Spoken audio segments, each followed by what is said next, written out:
بسم الله الرحمن الرحيم الحمد لله رب العالمين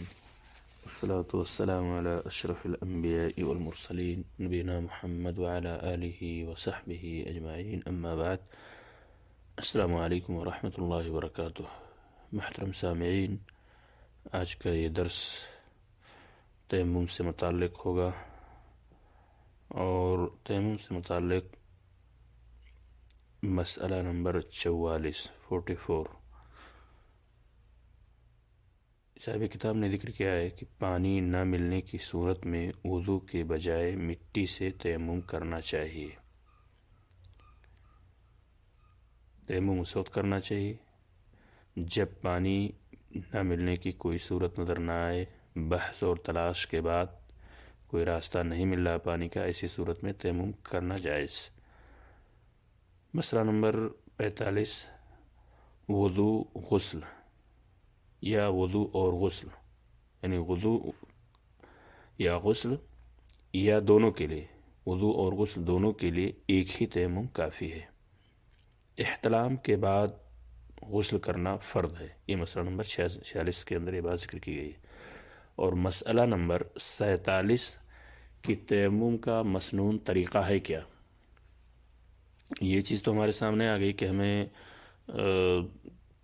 تیمم کب کرنا چاہیے، کن حالات میں۔ تو پہلی چیز یہ کہ قرآن میں اللہ تعالیٰ نے فرمایا فَلَمْ تَجِدُوا مَاءً فَتَيَمَّمُوا، یعنی پانی نہ پانے کی صورت میں، عدم موجودگی میں، بحث اور تلاش اور جستجو کے بعد جب پانی نہ ملے تو ایسی صورت میں تیمم کرنا جائز ہوگا۔ اور دوسری چیز جو ہے، جب انسان مریض ہو، پانی تو موجود ہے لیکن اس کے استعمال کی استطاعت نہیں رکھتا ہے، مرض کے بڑھنے کا خوف ہے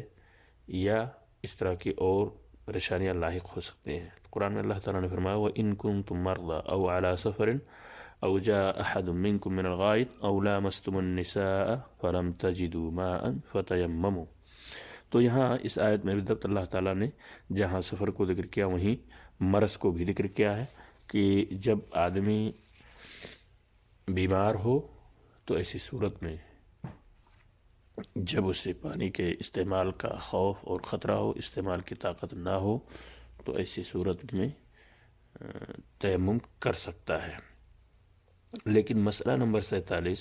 تیمم کا طریقہ کیا ہوا، تیمم کس طرح کرنا چاہیے۔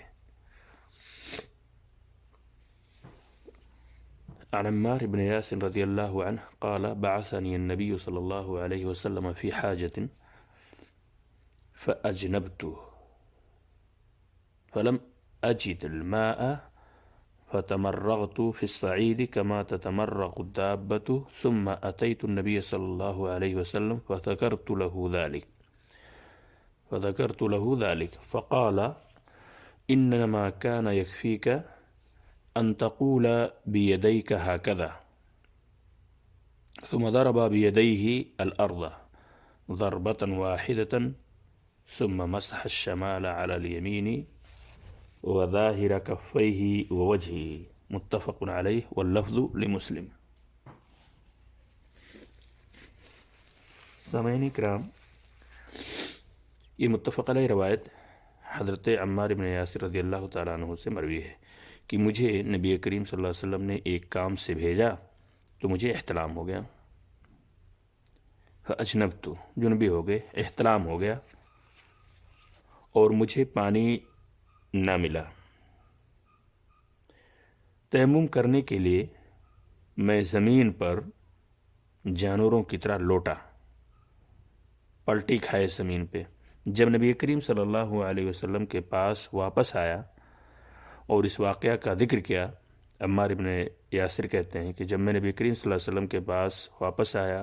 اور اس واقعہ کا ذکر کیا کہ اس طرح میں نے کیا ہے، پانی نہ ملنے کی صورت میں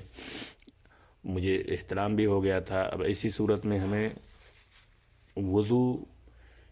تو کر نہیں سکتے، پانی موجود نہیں ہے، اور دوسری چیز وضو کریں گے کیسے جب ہمیں احتلام ہو گیا ہے۔